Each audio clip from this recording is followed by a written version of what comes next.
Welcome to Blonde Cards and Crafts. Let's make something together. Hello everyone, today we're going to make this scalloped edge shaker card. Hello everyone, as you can see I have everything ready here to make our shaker card. I have my matted and layered pieces for the outside, for the inside our piece for the back, our 3M foam tape cut down, our piece of acetate which has gold stripes on one side and silver on the other, and our white piece of card for the inside with our sentiment happy birthday, which is a woodware stamp, and I'll have links below. So let's have a look at the card itself. I have a card blank and this measures 6 by 6. If you're making a card yourself, you'll need to cut a piece 12 by 6 and then score it down the middle at 6. So our layers on the front are going to be the same size as our layers on the inside of our card. We've got this orange one, this beautiful blue paper with the watermelons, and then on the inside we have our white piece with our sentiment, our blue background piece, and our orange card, which measures 5.5 by 5.5. The blue piece, this measures 5.25 by 5.25, and our lovely white piece inside with happy birthday measures 4.75 by 4.75, and we're going to layer that like that, and we're going to pop that inside our card.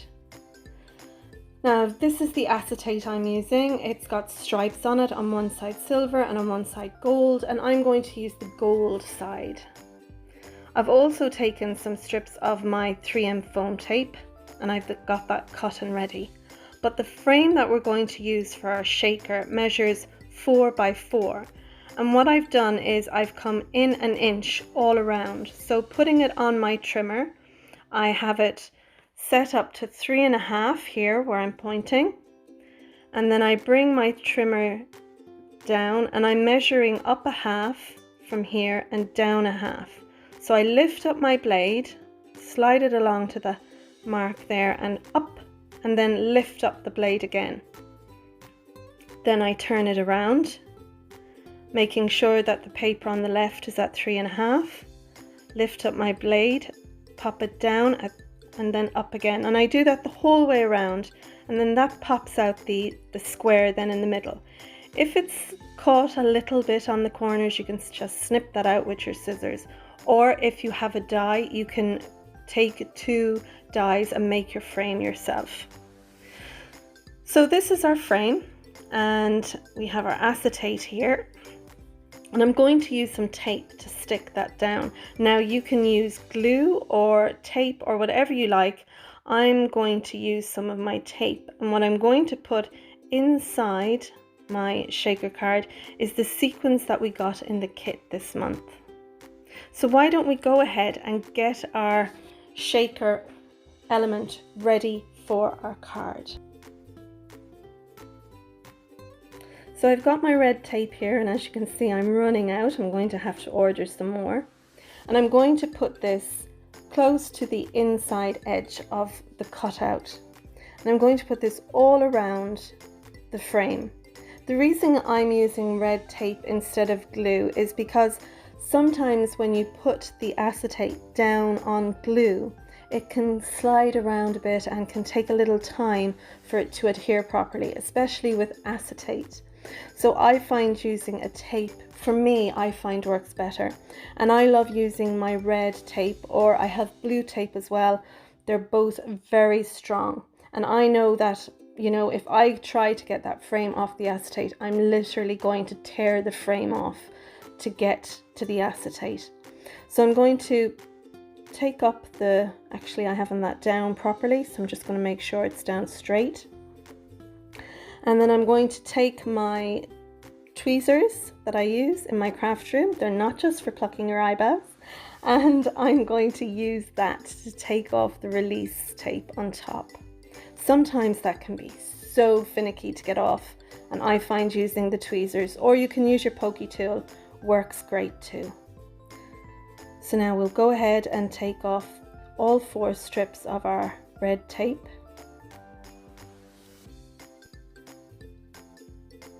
And once we get those all off, we're going to make sure and have our acetate the right way up. Because this is like a double-sided acetate, One side has the silver and the other side has the gold. And I need to make sure that my silver side is facing up because I want the gold side to be the side that you'll see through the shaker. This is a beautifully thick acetate. It's really lovely. And I mean, what better thing to do with acetate than make a shaker? I was actually going to make a window with it, but I thought, no, I'll go for a shaker. So now I've got my 3M foam tape and I have folded over a big long piece in half. And then I've taken my long shear scissors and I've cut it into 3. So I get these lovely thin strips. And as I put down my 3M foam tape and cut off the end, I'm then butting the next piece there right up to the other piece. If there's any gaps in the 3M foam tape, your bits and pieces are going to fall out, and no one likes their bits and pieces falling out. So that's one strip used up, and I'm going to take this second strip and finish that end piece there.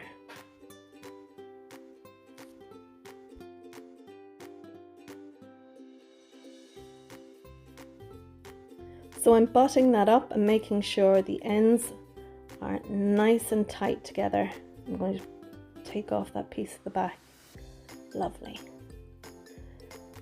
Making sure that my foam tape is stuck down well onto the acetate and the frame. So I've all that done. I'm going to pop that over there, pop it over to my right, and I'm going to get on with making the card. And then what we'll do is put our sequins down. So I'm going to speed up this part of the video, and I've speeded it up by about 5 times.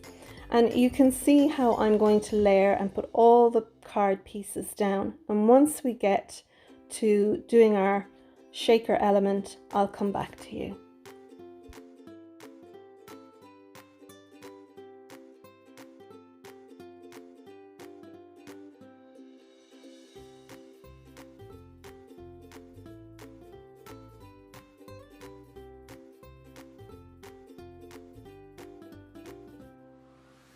So now we've got to our shaker element, and sometimes you can put your sequins on the shaker and put a piece of card then behind that and then adhere that to your card. But I want to be able to see the lovely paper that I have on the card behind my shaker. So what I'm going to do is take my sequins and I'm going to put it on the card itself. So I'll sprinkle it down there, making sure that I keep it within the frame size of the shaker. I'm going to keep some of the sequins back so that I can use it for decorating my card, as well as have some left over for other cards I'm going to make. And this sequence is beautiful. There's tiny little pieces of fruit, what look like tiny little pieces of fruit in here. It's so cute. Now to bulk it up, I'm going to use some sequins I have in my stash, these iridescent hearts. I got these in my local deals in Ireland. It's called Poundland, I think, in the UK, and I have that mix there on my card. I'm going to take the 3M foam tape release paper off my frame from my shaker, and then I'm going to make sure that when I sit that down on my card that it is centered on my card, so the border from the top, bottom, left and right on my card is going to be more or less the same. There's something a little sticky bit on the acetate there. So I'm going to place that down. I'm not pressing down on the foam tape yet. I'm going to make sure I'm actually standing up, having a look down. I want to make sure that my frame is more or less straight there on the card, and I'm happy with that. So now I'm pressing down all around the frame, down onto the 3M foam tape to make sure that it's well adhered, it's stuck right down. That way when I shake my sequins, nothing will fall out. So my frame around my shaker card is looking, you know, pretty plain and boring. So I'm going to take my Spectrum Noir sparkle pen. You can use a wink of Stella or just some nice glitter glue, whatever you like, but I'm using my sparkle pen. So I'm kind of putting it on quite thick. I'm squeezing the pen every so often to make sure that I have a good juicy end to that pen. and it's going to give me lots of sparkle on my card, because my card is quite plain. Although the paper is beautiful and I've got sequins in there, it's quite plain on the front, and I think that the sparkle on that frame is going to really give it that zoom, or whatever you call it, that just je ne sais quoi or whatever on our frame. So I'm going to take my time and make sure I get my sparkle pen on all that frame and get a nice coverage. So I'm happy with that now. I'm happy with the shaker element itself and how it's working, and you can hear there's a nice shaking element because we've doubled up the foam tape. It gets a good shake, and I'm delighted with that. So now I've made up this aloha with the shadow as well as the word. I've done it in the orange and pink, and I had thought I was going to put that on there, but I'm not quite happy with it. I have this die that I have in my stash. It has happy birthday on it and this little banner that cuts out 3 stars. And I thought, you know what? I'm going to use that. I'm going to die cut out a little happy birthday and put that on the shaker card element, as well as the little banner. So that's what I'm going to do. I'm going to cut it out first of all on some of the orange paper, and then I'm going to cut it out on some of the pink paper. And what I'm going to do is I'm going to die cut it out 3 times, once in orange and twice in pink. I'm going to layer that up and stick that down. So I'm going to speed you back up again and go through that with you.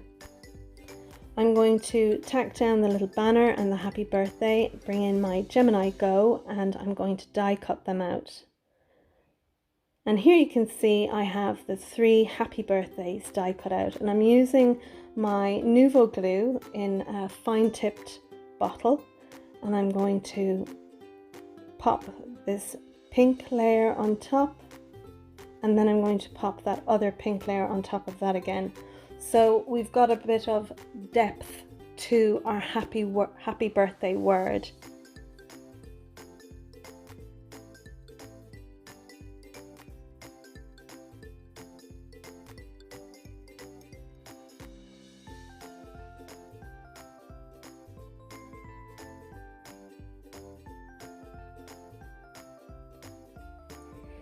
Right, now we're going to take our little banner strip where it has cut out the 3 little hearts, and I was going to put it on top of the frame, but I've decided to tuck it into the corner of the frame there on the left. I die cut it out in orange as well as pink, and I'm going to take the pink little stars and inlay them into the banner. I'm also going to take the little orange stars that die cut out of the little banner, and I'm going to put them around the bottom right hand side of the card.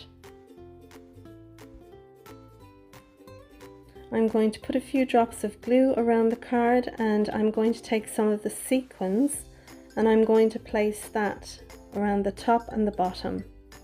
And there's tiny little stars in this sequins mix, and I've put one of each. I've put a little star on each of the pink stars. Now I'm going to add this off-cut strip of the paper onto an orange piece of card, and I'm going to stick that on the back, and then I'm going to stamp down my little logo using the VERSAFINE Toffee ink. And all that's left to do now is take some of our glossy accents, and I'm going to put some over the 3 little pink stars in the banner. I'm also going to put some in the 5 sequins on the card, as well as the 3 little orange stars. And that, folks, is basically, that's our shaker card, all done and dusted.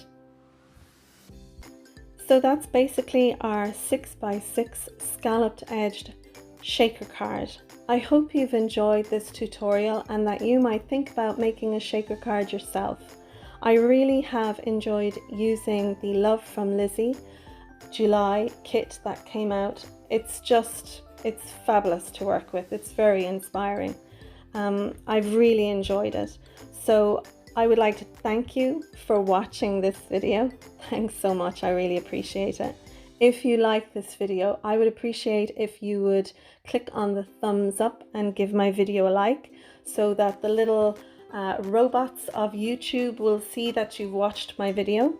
If you're a subscriber, thank you so much for subscribing. And if you're not, you might consider subscribing to my channel. That way, when I post new videos, you'll be notified and maybe go and have a look. You're welcome to share my video and have a go at making your own shaker card. I'm going to leave you with some still pictures of the card we've made today, and I hope to see you all again here soon. Bye bye.